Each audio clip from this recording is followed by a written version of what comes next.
एक बार की बात है, गौतम बुद्ध अपने शिष्यों के साथ एक गांव से दूर किसी बड़े नगर की तरफ जा रहे थे। गर्मी के दिन थे और रास्ता भी बहुत लंबा था। गौतम बुद्ध अपने शिष्यों साथ बहुत देर से चल रहे थे, जिस वजह से उन्हें बहुत प्यास लगती है। वहां से कुछ ही दूरी पर बरगद के वृक्ष की एक घनी छाव थी। सभी लोग उस वृक्ष के पास पहुंच जाते हैं। महात्मा बुद्ध अपने शिष्यों साथ वृक्ष की घनी छाया के नीचे विश्राम करने लगते हैं।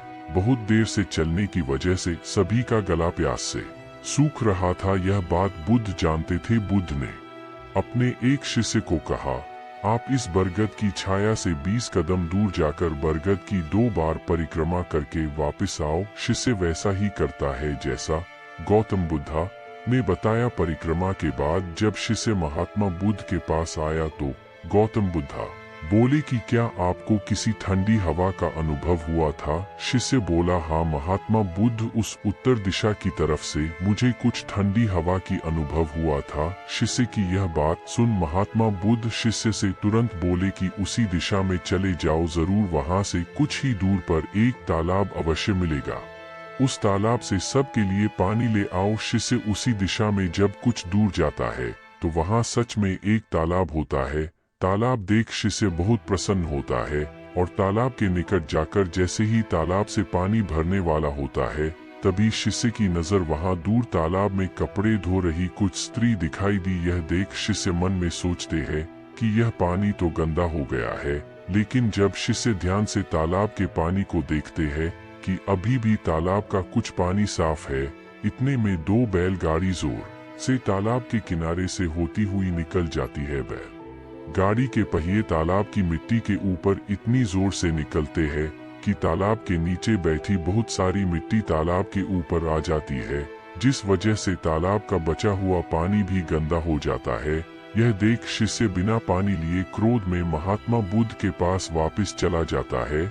शिष्य बड़े ही निराशा भाव से महात्मा बुद्ध को सब बात बताता है।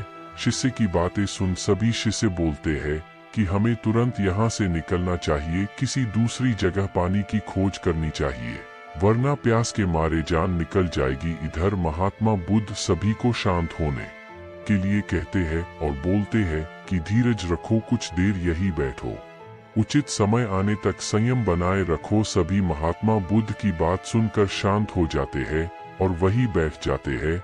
कुछ समय बीत जाने के बाद महात्मा बुद्ध फिर से अपने शिष्य को उसी तालाब से पानी लाने के लिए कहते हैं।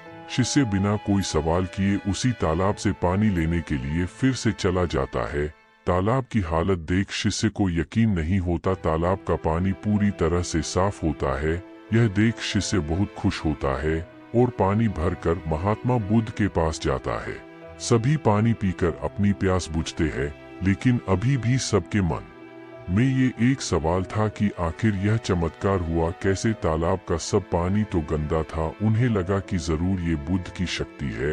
इनमें एक शिष्य ने यह सवाल महात्मा बुद्ध से पूछ ही लिया कि यह चमत्कार आपने कैसे किया? शिष्य का जवाब देते हुए महात्मा बुद्ध बोले कि यह कोई चमत्कार नहीं, यह आपके सब्र का फल है। यह फल है आपके सब्र बनाए रखते हुए उचित समय के इंतजार का। जितनी देर हम सब लोगों न सब्र, उतनी देर तक तालाब के पानी के ऊपर तैर रहे सभी गंदे तत्व और मिट्टी तालाब के पानी के नीचे बैठ रही थी। फिर कुछ देर बाद शिष्य जब वहां तालाब के पास पहुंचा, तब तक सब दूषित कण नीचे बैठ चुके थे, जिस वजह से तालाब का पानी पहले की तरह साफ हो चुका था तथा तालाब साफ दिखाई दे रहा था। यदि उस समय आप लोगों ने सब्र न किया होता, धैर्य न रखा होता, तो आप सब इतनी गर्मी में पानी की खोज में प्यासे रहकर शायद अब तक मृत्यु को प्राप्त हो गए होते, क्योंकि यहाँ से अलावा कोई तालाब नहीं है, और होगा भी तो क्या उसका पानी साफ होगा या नहीं? इन सब कारणों से आप कभी प्यास न बुझा पाते और प्यासे मर जाते।